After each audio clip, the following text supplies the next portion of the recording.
नमस्कार मित्रों, मैं अंजलि कुमारी स्वागत करती हूँ आपके अपने चैनल साहित्य शिक्षा अंजलि में। आज मैं कक्षा 9 की जो पाठ्य पुस्तक है विषय सामाजिक विज्ञान, उसका इतिहास पढ़ाने जा रही हूँ और पाठ 6 तक मैं पढ़ा चुकी हूँ। आज पाठ 7 है शांति के प्रयास। तो इस चैप्टर के सभी प्रश्नों का प्रश्नोत्तर मैं बहुत ही आसान भाषा में करवाऊंगी, तो आप लोग शुरू से अंत तक बने रहें। चलिए प्रश्न संख्या 1 की तरफ। प्रश्न संख्या 1 है कि राष्ट्र संघ के सचिवालय का प्रधान कार्यालय कहाँ था। तो इसका प्रधान कार्यालय जो था ना, जेनेवा में था। तो ऑप्शन नंबर ग के साथ चलिए। प्रश्न संख्या 2 है कि इसमें कौन राष्ट्र संघ का सदस्य नहीं था। चार ऑप्शन को देखिए तो संयुक्त राज्य अमेरिका जो था ना, वह राष्ट्र संघ का सदस्य नहीं था। संख्या 3 में पूछा जा रहा है कि राष्ट्र संघ की स्थापना का मूल उद्देश्य क्या था, क्यों इसकी स्थापना की गई थी। तो इसकी स्थापना जो है ना, राष्ट्रों के बीच मतभेद उत्पन्न करना था। संख्या 4 है कि राष्ट्र संघ की स्थापना किस वर्ष हुई थी, कौन सा ईयर था। तो 1920 में राष्ट्र संघ की स्थापना हुई थी। ऑप्शन नंबर ग के साथ चलिए। संख्या 5 की तरफ चलते हैं। निम्नलिखित में से कौन संयुक्त राष्ट्र संघ की विशेष एजेंसी है। एजेंसी का नाम पूछा जा रहा है। चार ऑप्शन को देखिए तो संरक्षण परिषद जो है वह राष्ट्र संघ की विशेष एजेंसी का नाम है। प्रश्न संख्या 6 है कि संयुक्त राष्ट्र संघ का मुख्यालय कहाँ अवस्थित है। तो इसका मुख्यालय ना वाशिंगटन डीसी में है। यह प्रश्न बार बार पूछा गया है। सारे प्रश्न संयुक्त राष्ट्र संघ से हैं। तो संयुक्त राष्ट्र संघ का किस सम्मेलन का सफल परिणाम था। तो सैन फ्रांसिस्को सम्मेलन था ना, उसी का यह सफल परिणाम था। प्रश्न संख्या 8 है कि वर्तमान में संयुक्त राष्ट्र संघ में कितने सदस्य हैं। अभी वर्तमान की चर्चा की जा रही है, तो अभी के समय में 192 अर्थात 192 सदस्य हैं। अति लघु उत्तरीय प्रश्न है। प्रश्न संख्या 1 है कि सुरक्षा परिषद में कितने स्थायी और अस्थायी सदस्य हैं। तो सुरक्षा परिषद में 5 स्थायी सदस्य तथा 10 अस्थायी सदस्य होते हैं। प्रश्न संख्या 2 है कि राष्ट्र संघ का सबसे प्रमुख अंग कौन है। तो आम सभा जो होता है ना, आप लोग ग्रामीण क्षेत्र में भी देखते होंगे, तो आम सभा संयुक्त राष्ट्र संघ का सबसे प्रमुख अंग है। प्रश्न संख्या 3 है कि संयुक्त राष्ट्र संघ की स्थापना किस तिथि को हुई थी। तो संयुक्त राष्ट्र संघ की स्थापना 24 अक्टूबर 1945 ईस्वी को हुई थी। प्रश्न संख्या 4 है कि संयुक्त राष्ट्र संघ के वर्तमान महासचिव कौन है अभी प्रेजेंट में। तो वर्तमान महासचिव जो है ना, बान की मून है। प्रश्न संख्या 5, संयुक्त राष्ट्र संघ के चार्टर में कितनी धाराएं हैं। तो संयुक्त राष्ट्र संघ के चार्टर में 111 धाराएं हैं, याद रखिए। संख्या 6 है कि सुरक्षा परिषद के अस्थायी सदस्यों की कितनी संख्याएं हैं। पीछे में भी बता चुकी हूँ कि अस्थायी 5 और अस्थायी 10। तो अस्थायी सदस्यों की संख्या 10 है। प्रश्न संख्या 7 है कि संयुक्त राष्ट्र संघ का प्रधान अधिकारी क्या कहलाता है। जो उसके प्रधान होते हैं ना, उसको क्या कहते हैं। तो संयुक्त राष्ट्र संघ के प्रधान अधिकारी को महासचिव कहा जाता है। प्रश्न संख्या 1 है और लघु उत्तरीय प्रश्न है। तो राष्ट्र संघ की स्थापना किस प्रकार हुई। प्रथम विश्व युद्ध 1919 ईस्वी में जो हुआ ना, उसके समाप्ति के बाद पेरिस में हुए शांति सम्मेलन में राष्ट्र संघ की स्थापना की नींव पड़ गई। और जिन्होंने क्या किया, अपने 14 सूत्री प्रस्तावों में किसी अंतरराष्ट्रीय संस्थान की स्थापना की और अनिवार्यता पर बल दिया, जिसके द्वारा क्या किया गया कि विश्व के राज्यों में आपसी झगड़े शांतिपूर्वक निपटाए जा सके, इस पर बल दिया।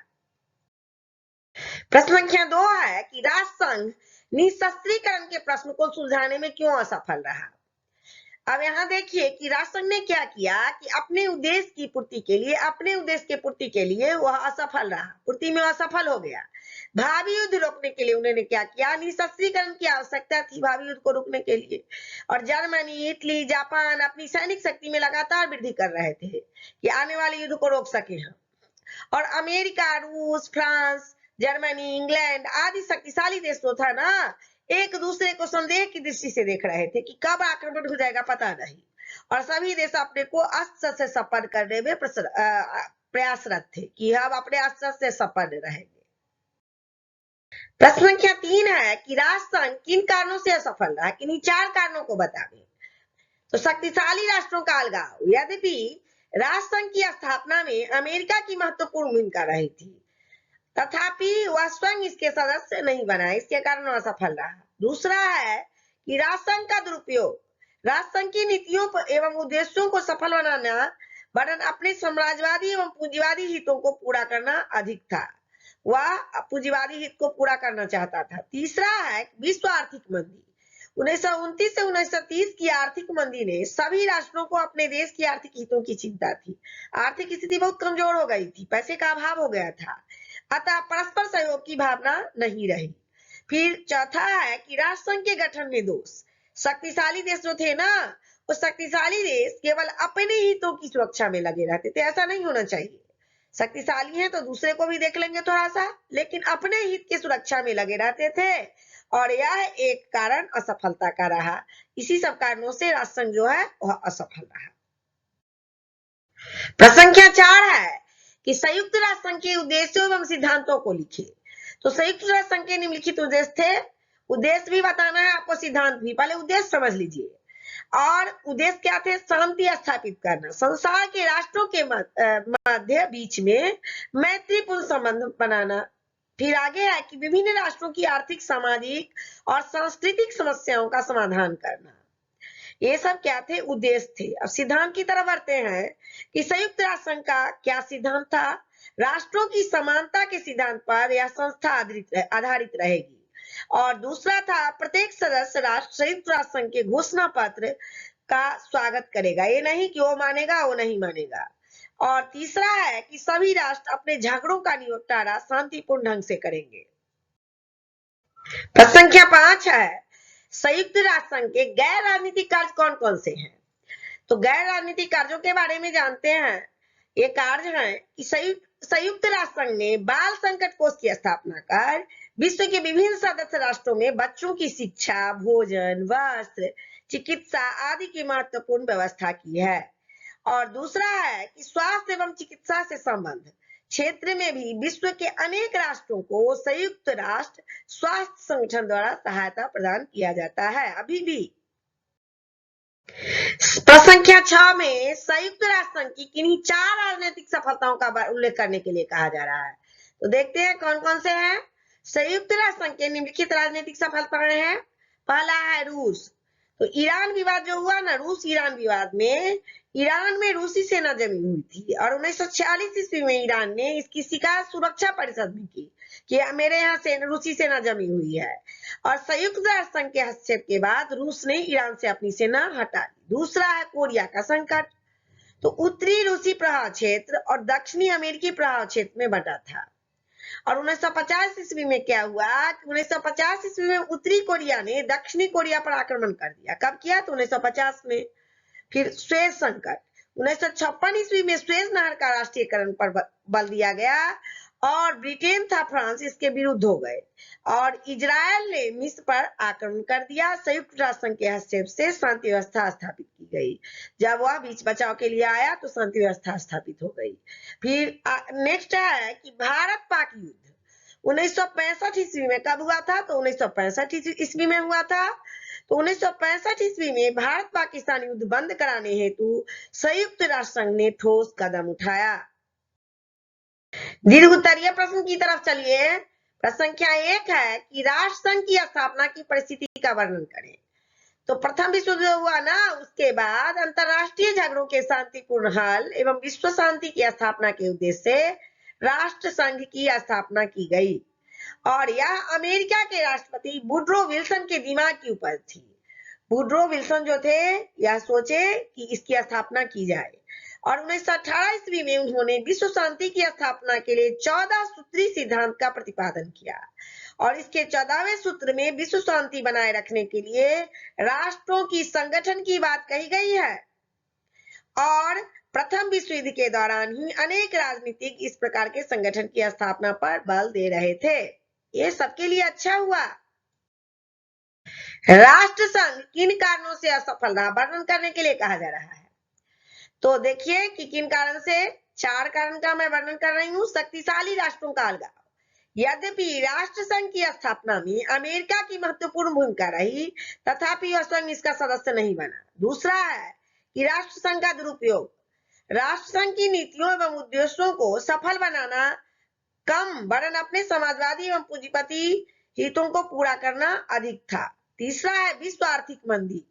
तो 1929 से 30 की आर्थिक मंदी ने सभी राष्ट्रों को अपने देश की आर्थिक हितों की चिंता थी, इसीलिए उसने क्या किया, परस्पर सहयोग की भावना नहीं रही उन लोगों में। चौथा है कि राष्ट्र संघ के गठन में दोष, शक्तिशाली देश जो थे केवल अपने हितों की सुरक्षा में लगे रहते थे और यह भी कारण था एक असफलता का। इस तरह के प्रश्न पीछे भी पूछे गए हैं। प्रश्न संख्या 3 है कि संयुक्त राष्ट्र संघ के उद्देश्यों एवं सिद्धांतों की प्रासंगिकता बतावे। तो संयुक्त राष्ट्र संघ के विभिन्न उद्देश्य थे, देखिए कौन कौन से उद्देश्य थे। पहला है कि शांति स्थापित करना, दूसरा है संसार के राष्ट्रों के बीच मैत्रीपूर्ण संबंध बनाना, तीसरा है विभिन्न राष्ट्रों की आर्थिक, सामाजिक और सांस्कृतिक समस्याओं का समाधान करना, एक देश नहीं विभिन्न राष्ट्रों का। चौथा है यूएनओ को ऐसा केंद्र बनाना जहां उपयुक्त सभी उद्देश्यों की प्राप्ति के लिए की जाने वाली कार्यवाही में तालमेल स्थापित कर सके, बैलेंस बना सके। और संयुक्त राष्ट्र संघ के सिद्धांत को देखिए कि राष्ट्रों की समानता के सिद्धांत पर वह संस्था आधारित रहेगी। और आगे है प्रत्येक सदस्य राष्ट्र संयुक्त राष्ट्र संघ के घोषणा पत्र जो है उनका स्वागत करेगा। फिर आगे है सभी राष्ट्र अपने झगड़ों का निपटारा शांतिपूर्ण ढंग से करेंगे। त्रिभुतर्णीय प्रश्न संख्या 4 है कि संयुक्त राष्ट्र संघ के प्रमुख अंगों की भूमिका का वर्णन करने के लिए कहा जा रहा है। तो प्रमुख अंग 6 हैं जिनका कार्य अंतरराष्ट्रीय स्तर पर सामाजिक, राजनीतिक, आर्थिक एवं अन्य क्षेत्रों में योगदान करना है।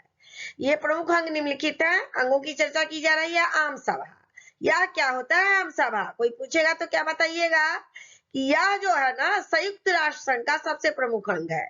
इसमें सभी सदस्य देशों के प्रतिनिधि शामिल होते हैं तथा प्रत्येक सदस्य राष्ट्र को मत देने एवं वाद विवाद में भाग लेने का अधिकार है। इसकी बैठक वर्ष में एक बार होती है।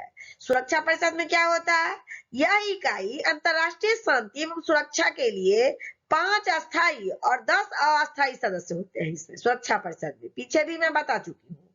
तीसरा है आर्थिक और सामाजिक परिषद, इसमें अंतरराष्ट्रीय स्तर पर विभिन्न आर्थिक, सामाजिक और सांस्कृतिक, शैक्षिक एवं स्वास्थ्य से संबंधित मामलों पर अध्ययन करती है और इससे संबंधित विभिन्न सूचनाएं जो है ना सुरक्षा परिषद के प्रार्थना पर उसे प्रदान करती है। जैसे यूनिसेफ हो गया और भी बाल सहायता कोष जो है ना उसको इसी में लिया जाता है, इसी का उदाहरण है। न्याय परिषद क्या होता है, यह अंग उन प्रदेशों में जहां अभी तक पूर्ण स्वायत्त शासन नहीं है और उनके निवासियों के हितों की रक्षा के लिए अंतरराष्ट्रीय न्याय का कार्य करती है। कौन, तो न्याय परिषद। जैसे प्रशांत महासागर में स्थित माइक्रोनेशिया के 4 द्वीप जो है ना वो 4 द्वीप समूह इसी संगठन के निर्देश पर संयुक्त राज्य अमेरिका के शासन में है। प्रश्न संख्या 5 है कि संयुक्त राष्ट्र संघ की महत्ता को रेखांकित करें। तो संयुक्त राष्ट्र संघ की स्थापना 1945 ईस्वी में हुई थी और अपनी स्थापना के समय से अब तक संयुक्त राष्ट्र संघ जो है ना विश्व राजनीति में महत्वपूर्ण भूमिका निभाई है। इसने अनेक राजनीतिक विवादों को शांतिपूर्ण समाधान निकाला है। जब भी राजनीतिक विवाद होते हैं तो यह समाधान निकाल देता है। कौन, तो संयुक्त राष्ट्र संघ। आज संसार में 2 शक्तिशाली गुटों में विभाजित है। संयुक्त राष्ट्र संघ दोनों के बीच सामंजस्य एवं सद्भाव स्थापित करने की कोशिश में लगा रहता है और इसकी महत्ता इस बात पर आंकी जा सकती है कि इसने अनेक विवादास्पद मामलों में भी हस्तक्षेप किया है। इस चैप्टर के सभी प्रश्नों का प्रश्न उत्तर मैंने करवा दिया है और यह हिस्ट्री जो है ना सभी प्रकार के महत्वपूर्ण परीक्षाओं के लिए उपयोगी है। अगर आप लोग चैनल पे नए हैं तो यहाँ विजिट कर सारे चैप्टर को देख लें और अगर समझ में आ गया होगा तो ठीक है, नहीं आया होगा तो कमेंट बॉक्स में कमेंट करें, वीडियो को लाइक करें, चैनल को सब्सक्राइब करें तथा अपने दोस्तों में शेयर करें। तब तक के लिए जय हिंद, जय भारत।